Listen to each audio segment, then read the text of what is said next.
ನೋಡ್ರಿ ನೋಡ್ರಿ ಅಂತ ಮಂದಿಗೆ ಎಲ್ಲಾರ್ಗು ಹೇಳಿ ಮಾಡಾಕ್ ಹಚ್ಚಿ ನಮ್ಮೆಲ್ಲ ಪೂಜ್ಯ ಸಂಕುಲದ ಸ್ವಾಮಿ ಕುಲವನ್ನೇ ಒಂದೊಂದು ಸತ್ಕಾರ್ಯ ಮಾಡ್ಲಿಕ್ಕೆ ಹಚ್ಚಿರ್ತಕ್ಕಂಥ ಕೀರ್ತಿ ಯಾರಿಗಾದ್ರೆ ಸಲ್ತದಂದ್ರೆ ಅದು ವೇದಮೂರ್ತಿ ಬಸವಜ್ಜ ಅಂದ್ರೆ ತಪ್ಪಾಗ್ಲಿಕ್ಕಿಲ್ಲ. ಅಪಾರವಾಗಿರ್ತಕ್ಕಂಥ ಮಕ್ಕಳಿಗೆ ಅದೇ ಸಂಸ್ಕಾರ ಕೊಟ್ಟಾನ, ಮನೆಯೊಳಗುನು ಅದನ್ನೇ ಗತ್ತನ್ನಿಟ್ಕೊಂಡು ಬಹಳ ಧರ್ಮವಂತನಾಗಿ ಸ್ಥಿತಿಯುಕ್ತವಾಗಿರ್ತಕ್ಕಂಥ ನಿಲುವನ್ನು ತಾಳಿಕೊಂಡು ಯಾರು ಹೃದಯಕ್ಕೂ ನೋವು ಮಾಡದಂತ ಸ್ವಾಮಿ ಜಂಗಮವರೇಣ್ಯ ಅಂತಂದ್ರೆ ಅವ ವೇದಮೂರ್ತಿ ಬಸವಜ್ಜ ಅಂದ್ರೆ ತಪ್ಪಾಗ್ಲಿಕ್ಕಿಲ್ಲ ಅನ್ನುವಂತ. ಎದರೊಳಗುನು ಈಗ ನಮ್ಮ ಪೈಲ್ವಾನ್ ಶಂಕರನ್ ಹೇಳ್ದಂಗ ಹಸ್ತಕ್ಷೇಪ ಎದರೊಳಗುನು ಮಾಡಿದನೆ ಏನನ್ರಿಪ್ಪ, ಎಲ್ಲಾರು ಪಟ್ಟಿ ಕೊಡುವಂಗ ನಂದು ಒಂದ್ 5,000 ಬರ್ಕೋರಿ, ನಂದು ಒಂದ್ 10,000 ಬರ್ಕೋರಿ, ಒಟ್ಟ ಧರ್ಮ ಕಾರ್ಯ ಪ್ರಜ್ವಲಿಸಲಿ ಬೆಳಗಲಿ ಅನ್ನುವಂಥದ್ದು. ನಾನು ರೋಣ ತಾಲೂಕು ಲಕ್ಕಲಕಟ್ಟಿ ಗ್ರಾಮದೊಳಗೆ ಪುರಾಣ ಹೇಳಕತ್ತಿದ್ದೆ. ಅಲ್ಲಿ 1.5 ಕೋಟಿ ರೂಪಾಯಿದು ಒಂದು ಆಸ್ತಿ ಮಾಡುವಂತ ಸಂದರ್ಭದೊಳಗೆ ಬಂದ ಅಪ್ಪರ ಇದಕ್ಕೆ ನೀವು ಬರೋಕಿನ ಪೂರ್ವದಲ್ಲಿ ನಾನು ಇಲ್ಲಿ ಪುರಾಣಕ್ಕೆ ಬಂದಿದ್ದೆ, ಒಂದು ಕಂಬಳಿ ಹಾಸಿ ಒಂದು ಕಟ್ಟಿ ಮೇಲೆ ಕುಂದ್ರಿಸಿದ ಮಂದಿದು ಇವ್ರು ಹೆಂಗ್ ತಿದ್ದೀಯಪ್ಪ ಅಂದ್ರು.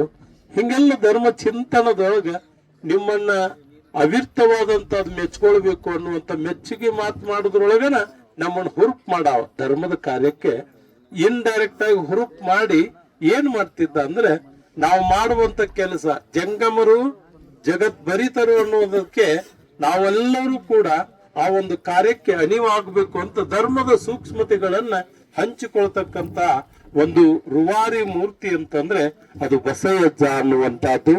ಅದಕ್ಕೆ ನಮ್ಮ ಗದಗಿನ ತೋಂಟದಾರ್ಯ ಪೂಜ್ಯ ಜಗದ್ಗುರು ಮಹಾಸನ್ನಿ ದೇವರು ಒಂದು ಹಾಡು ಬರೀತಾರೆ. ಯಾರಿಗೆ? ಹಾವೇರಿಯ ಅಜ್ಜೋರಿಗೆ ಒಂದು ಹಾಡು ಬಿಡ್ತಾರೆ. ಏನಿದ ಅವಸರ ಎಷ್ಟಿದ ಅವಸರ ಹೊರಟು ಬಿಟ್ಟಿರಿ ಆಗಲೇ ಮಕ್ಕಳಾಟದಿ ಮನೆಯ ಕಟ್ಟುತ್ತ ಬಿಟ್ಟು ಹೋಗುವ ತೆರದಿ ಅಂತ. ಹಾಲು ಜೇನನ್ನು ಬೆರೆಸಿದಂತಹ ಮಾತು ಸವಿ ಸವಿ ಸಕ್ಕರೆ ಎಂತ ಕಠಿಣನು ಕರಗುತ್ತಿತ್ತನು ಮಧುರ ಮಾತಿನ ಅಕ್ಕರೆ ಅನ್ನೋದಕ್ಕೆ ಈ ಒಂದು ಮಾತಿಗೆ ಬಸವಜ್ಜ ಒಳಪಡ್ತಾನೆ ಅನ್ನುವಂಥದ್ದು. ಎಷ್ಟೇ ವಿಧವಾದಂತ ಕಠೋರ ಮಾತುಗಳು ಮಾತನಾಡ್ಲಿಕ್ಕೆ ಬಂದ್ರೂ ಕೂಡ ಮಧುರ ಮಾತಿನ ಅಕ್ಕರೆಯಿಂದ ಅವರನ್ನ ಸಂತೈಸುತ್ತಕ್ಕಂಥ ಧರ್ಮ ಕಾರ್ಯಕ್ಕೆ ಹಚ್ಚುವಂತ ಕೆಲಸವನ್ನ ಮಾಡ್ತಾ ಬಂದಾನ.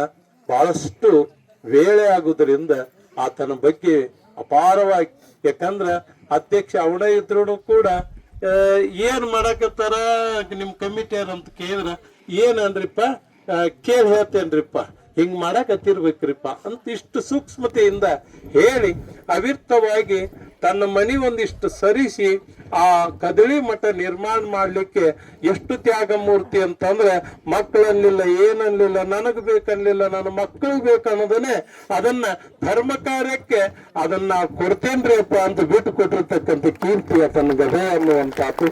ಆ ಮಕ್ಕಳು ಕೂಡ ಅದೇ ಸಂಸ್ಕಾರ, ಆ ಧರ್ಮ ಪತ್ನಿಯು ಕೂಡ ಅದೇ ತುಕವಾದಂತ ಸತಿಪತಿಗಳ ಭಕ್ತಿ ಹಿತವಾಗಿರ್ಬೋದು ಶಿವನಿಗೆ ಅನ್ನುವಂತೆ ಆ ಕದಿಳಿ ಭಕ್ತಿಯನ್ನ ಅರ್ಪಿಸ್ತಕ್ಕಂತ ಆ ಮಣಿತನ ಬಹಳಷ್ಟು ಅಪಾರ ಅನ್ನೋದಕ್ಕೆ ಎರಡು ಮಾತಿಲ್ಲ. ಯಾಕಂದ್ರೆ ಆ ಮನಿ ಒಳಗೆ ಬಂದು ಕೂಡ ಆ ಮನಿ ಒಳಗೆ ಹೋಗೋಣ ನಾನು ಅದರೆಲ್ಲ ಒಡನಾಟಗಳು ನೋಡಿರ್ತಕ್ಕಂಥ ಸೂಕ್ಷ್ಮತೆಯಿಂದ ನೋಡಿರ್ತಕ್ಕಂಥ ಸ್ವಾಮಿ ಅಂತಂದ್ರೆ ನಾನು ಕೂಡ ಸಿಂಹ ಪಾಲು ಅನ್ನೋದಕ್ಕೆ ಎರಡು ಮಾತಿಲ್ಲ. ಅಂತ ಆ ಕಳೆದುಕೊಂಡು ದುಃಖಭರಿತವಾಗಿರ್ತಕ್ಕ ಆ ಮನೆತನಕ್ಕೆ ಆ ಭಗವಂತನ ಸ್ಥೈರ್ಯ ಶಕ್ತಿ ಕೊಡ್ಲಿ. ಅಷ್ಟೇ ಅಲ್ಲದೆ ಇಡೀ ಈ ನಮ್ಮ ಬಸವಜ್ಜರ ಕೂಡ ಒಡನಾಟಿಗಳು ಭಕ್ತರಾಗಿ ಬೇರೆ ಬೇರೆ ಗ್ರಾಮಗಳಿಂದ ಪುರಾಣ ಹೇಳಾಕ ಹೋಗಿರ್ತಕ್ಕಂಥವ್ರು ಕೂಡ ಬಂದ. ಕರುಮುಡಿ ಅಂತ ಒಂದು ಗ್ರಾಮ, ಅದ್ರದ್ದು ಬಾ ಹೇಳ್ತಿದ್ ನಜ್ಜ. ಆಮೇಲೆ ರೋಣ ತಾಲೂಕು, ರೋಣದ ತಾಲೂಕಿನ ರೋಣನೆ ಸಾಧುವಜ್ಜನ ಒಂದು ಪುಣ್ಯ ಅಂಗಳದ ಮೈಂತುಕವಾದಂಥದ್ದು ಹೇಳ್ತಿದ್ದ. ಕುಂತಾಗ ಬಹಳ ಸಖ್ಯವಾಗಿ ಮಾತುಗಳನ್ನು ಆಡುವ ಹೊತ್ನಾಗ ಬಹಳ ಆನಂದ ಅನಿಸ್ತಿತ್ತು. ನಾವೆಲ್ಲ ಎಷ್ಟು ಚಂದ ಅಂತಂದ್ರೆ ಬಹಳ ನಡ್ಕೊಂತ ಹೋಗಿ ಎಲ್ಲ ಹೇಳ್ತಿದ್ವಿ. ಈಗೆಲ್ಲ ನಿಮ್ಗ ಗಾಡಿ ಅನುಕೂಲ ಆಗ್ಯಾವ, ಬಹಳಷ್ಟು ಧರ್ಮ ಕಾರ್ಯವನ್ನ ಪ್ರಚುರಿಸ್ರಿ ಅಂತ ಎಲ್ಲ ಶಾಸ್ತ್ರಿಗಳಿಗೆ ಆಗಲಿ ಪೂಜ್ಯರಿಗೆ ಆಗಲಿ ಮಾರ್ಗದರ್ಶನ ಕೊಡ್ತಕ್ಕಂಥ ಒಬ್ಬ ಪೂಜನೀಯ ಶಕ್ತಿಯನ್ನು ಕಳ್ಕೊಂಡೇವೆ.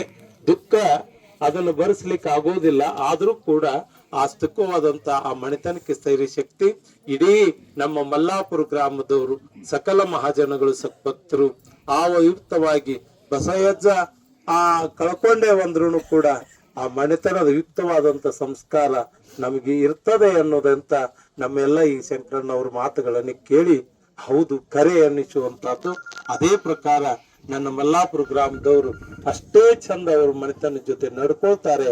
ಗುರುವಿನ ಜೊತೆ ನಡ್ಕೊಳ್ಳಿ, ಅವಿರ್ತವಾದ ಕೃಪೆ ಪಡ್ಕೊಳ್ಳಿ ಅಂತ ಹೇಳಿ ನನ್ನ ಮಾತಿಗೆ ವಿರಾಮ ನೀಡ್ಕೊಂಡು ಪರಮ ಪೂಜರಿಗೆ ಆ ಕುಟುಂಬದ ಪರವಾಗಿ ಮತ್ತು ಗ್ರಾಮದ ಎಲ್ಲ ಸದ್ಭಕ್ತರ ಪರವಾಗಿ ಧನ್ಯವಾದಗಳನ್ನು ಹೇಳ್ತಾ ಒಂದೇ ಒಂದು ಮಾತು, ಬಸಯ್ಯನವ್ರಿಗೆ 2018ರಾಗ ಮದುವೆ ಆಯ್ತು. ಬನ್ನಿ ಅಂತ ಕರೆಯಕ್ಕೆ ಬಂದಿದ್ವಿ. ಎಲ್ಲರೂ ಬಿಟ್ಟು ಇವರೇ ಅದೇ ಬೇಗ ಹಚ್ಚಿದ್ದ ಕೊಪ್ಪಳದಾಗ. ಎಲ್ಲರೂ ನಮ್ಮ ನೋಡಿದ್ರು.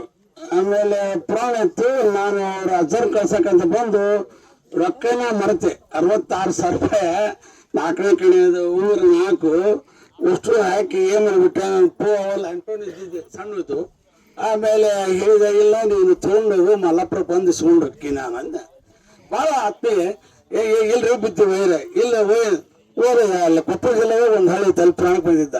ಬಳ್ಳಾಮರಿ ಜಾಸ್ತಿ ಗದ್ದಲ್ದಾಗ ಯಾರ ಮತ್ತೆ ಬರ್ಬೋದು ಬಿಡಂತ 66,000 ರೂಪಾಯಿ 4 ಉಂಗ್ರ ಈ ಮಾತು ಸತ್ಯ ಹೇಳಕತ್ತೀನಿ ಕೇಳಿರ್ಲಿ. ಯಾಕಂದ್ರೆ ಊರಿಗೆ ಬಂದು ಕೊಟ್ಟು ಹೋದ. ಅದಕ್ಕೆ ನಾನು ಹೇಳಕತ್ತೀನಿ, ಯಾರೋ ಅತ್ತಿಯರ ಲಗ್ನದಾಗ ಗದಿನ ಭಾಷೆರು ಯಾರೋ ಭಾಷೆಯವರು. ಅದಕ್ಕೆ ನಾನಿಂದ ಅವತ್ತಲಿಂದಲ್ಲ ಅದಕ್ಕೇನು ಮೊದಲು ನಾನು ಆತ್ಮೀಯ ದೋಸ್ತಿಯವರು